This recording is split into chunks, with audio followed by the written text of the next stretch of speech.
Kaohsiung, Taiwan had a problem. Trains. Loud trains. Lots of very loud trains. They thundered straight through the city several times an hour, interrupting the peace like a punctual and very inconsiderate roommate. Windows rattled, sleep ended, pedestrians sweltered, and traffic came to a standstill. Oh, seriously? Not now! Mother! The railway didn't just block cars, it split Kaohsiung in half. In some areas, skyscrapers sprouted, while literally across the tracks, traditional neighborhoods stayed frozen in the past. It even sliced right through the red light district, which is just sad. If you lived on one side of the tracks but worked on the other, you did have a built-in excuse for being late, though. Hello? You're late. I'm stuck behind the train. Choo-choo! Eventually, the city of Kaohsiung had enough, and they decided to deal with the problem the same way I deal with my emotional issues. They buried it.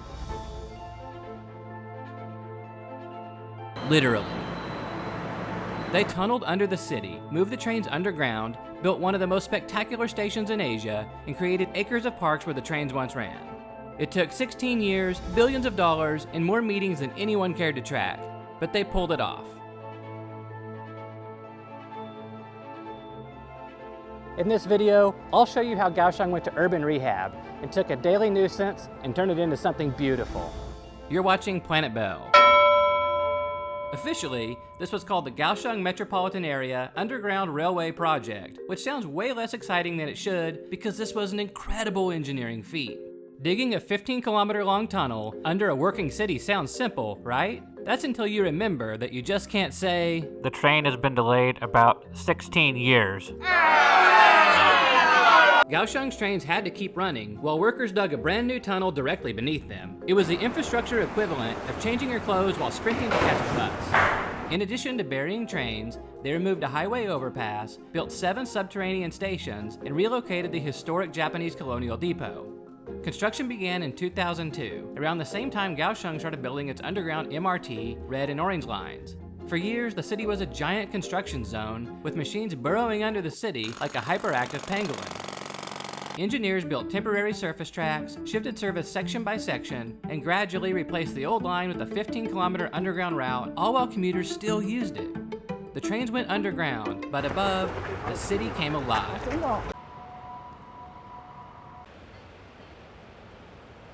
At the center of Kaohsiung's underground miracle is the new Central Station. Let's explore it from the subway to the roof, the way God intended.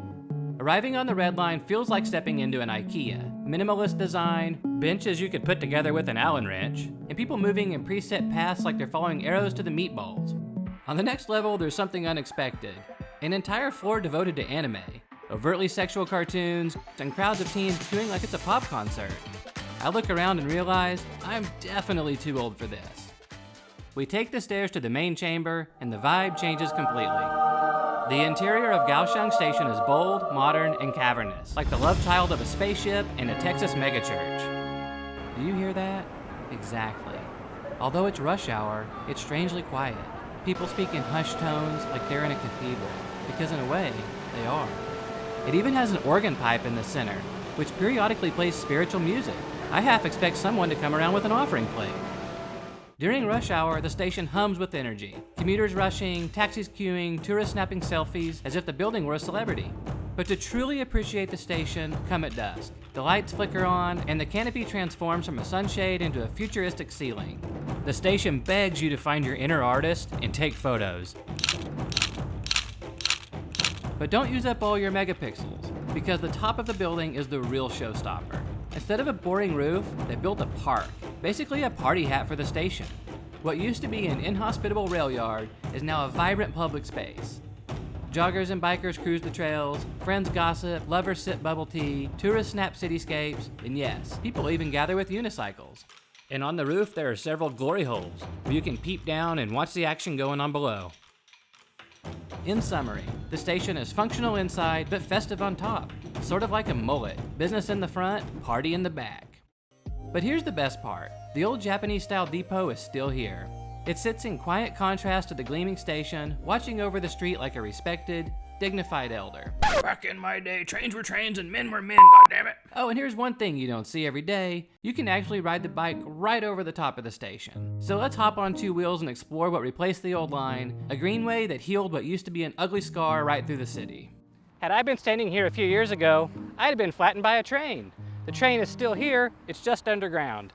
And as you can see, the platform is still here too. And although it no longer welcomes trains, and no one knows if it misses them, it does have a second life as a gathering spot for locals, which it's kind of nice. I live right by the park and use these trails almost every day. And trust me, it's always alive. Visit the park and you'll see aunties chatting, groups dancing, dogs walking their owners, joggers pretending to enjoy it, and there's even a kids park that pays tribute to Kaohsiung's railway past, a joyful blend of history and imagination. I think we can all agree, this right here is better than a train.